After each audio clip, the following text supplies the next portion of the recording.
you got an invitation to go to the White House. Maybe you could tell us a little bit of that story of how that invitation came about, and then what happened to you in the White House, because I've read some of the accounts in there. Well, I'll let you tell the story. I don't want to say that they're shocking, but I mean they're pretty intense. A meeting with the president. Maybe you could tell us a little bit about how you got invited and then what happened. Intense was definitely correct. So we were in the States as a family. We were trying to raise awareness of what had happened to Harry. We were just going to do another interview when Raud, our advisor, had a phone call saying that a senior official at the White House would like to see us that day. So obviously we was in New York, and then we had to decide if we wanted to go and how we were going to get there. So we had a talk and a chat and thought, yes, we should go and see this official and see how this could help us.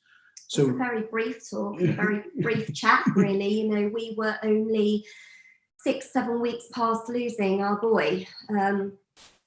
We didn't really know where our lives were heading. We still don't. We're not really much more clear on that right now. But it was a case of we would have reached out and spoken to anybody that was willing to listen to us.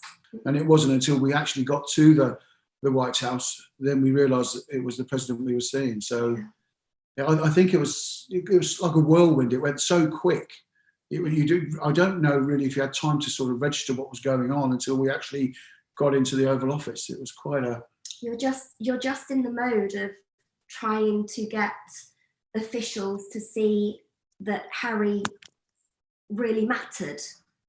You know, he was our boy. I gave birth to that boy. And at the age of 19 years and 4 months, I was robbed of that child. And no one was being held accountable for that. He was quite welcoming when we first got there, when we were first shown into what I now know was the Oval Office. He made a comment to Tim about the fact that he'd seen him on the TV. Things seemed quite light-hearted from President Trump's point of view, but it was very, very clear from the off that there was an underlying current there and an underlying plan. Decision to make a right turn where you're supposed to make a left turn, the roads are opposite. And she said that's what happened. That happens to a lot of people, by the way. But she said that's what happened. She was in the room right out there. We met right here in this area. And I offered to bring the person in question in, and they weren't ready for it. I thought they were, based on what I saw. They wanted to meet, but now they say they only want to meet if they're in the UK, and that'll be up to them. But I did meet the family, and I expressed condolences on behalf of our country. So when President Trump actually told us that she was in the next room and willing to meet, it was shocking to us that we would be thrown into that situation. Totally wrong. Not just for us, like I said, but for her as well. President Trump didn't really take no for an answer. He offered the meeting a few times over. What did he say? Like, what kinds of words did he use to encourage you to meet with the woman? He told us that she was a very nice lady. Yeah, young ladies in the room next door. Young ladies in the room next door. Let's get some healing. Yes. Were his words. Well, Pardon? Say again? Let's get some healing. Well, let's get some healing. Yeah. Not good. Unfortunately, nothing was going to heal our hearts and our minds back then, and there's no healing of them now. We were very vocal about wanting to find a way forward, that we would all be able to find a path to some sort of solace, to some sort of healing that President Trump was trying to get us to do in front of all of the media.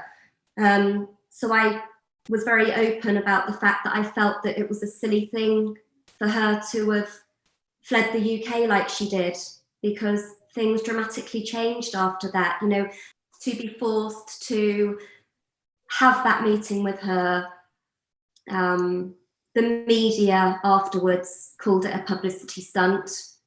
We were too still fragile at the time, I think, to believe that somebody would do that to us.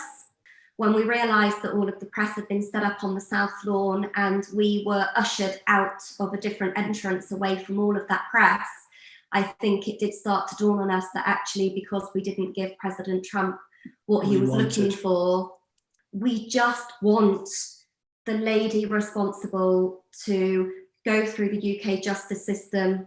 We get on with our lives and try to rebuild, because all we've done is exist and manage and cope for the last 12 months. We haven't started to live yet, but it would be nice to hear directly from her, because we have no understanding of what her life is like. But I can't imagine that she truly is being able to move on and forget what she's done.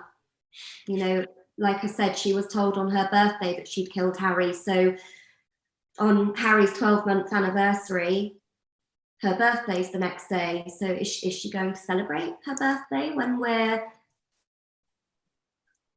sat without our boy?